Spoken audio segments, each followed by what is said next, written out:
Ljude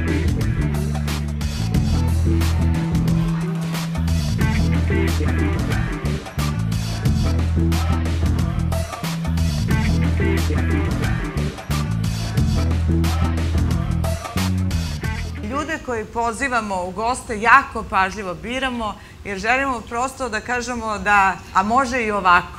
Postoje takvi ljudi, postoje to što govorimo da te promene koje su potrebne Srbiji, neko ih već živi. Ja sam prosto smatrala da ja u nekom svom poslu koji radim, ja mogu da menjam stvari. Ne mislim da sam hrabra, ja samo smatram da prosto odgovorno radim svoj posao.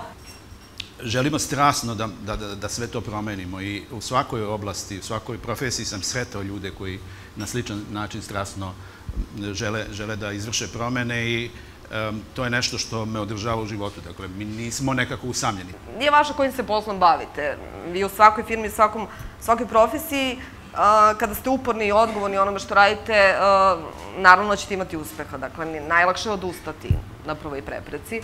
Ali eto, mi nismo odustali. Čini mi se da ti imaš poseban odnos prema svom timu. Pre svega su oni dobri ljudi, ajde tako. Ja mislim da je to najvažnije u svakom poslu, da neko bude dobar čovek, pa tek onda sve ostalo. I mi super funkcionišemo. Sve ostalo može da se nauči, ali to, dobro vaspitanje, dobar čovek, to ne može da se nauči. To prosto čovek mora takav da bude. Mislim da ta energija koja postoji u Insajderu je to ono što je najvažnije.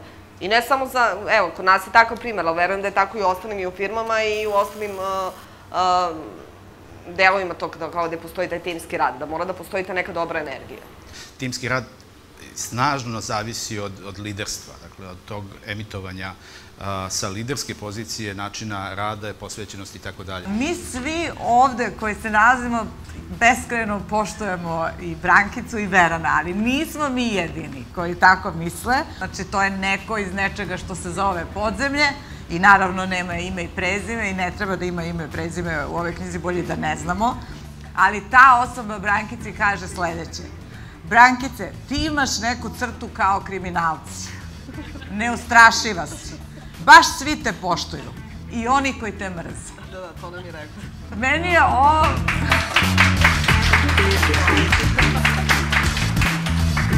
Thank you.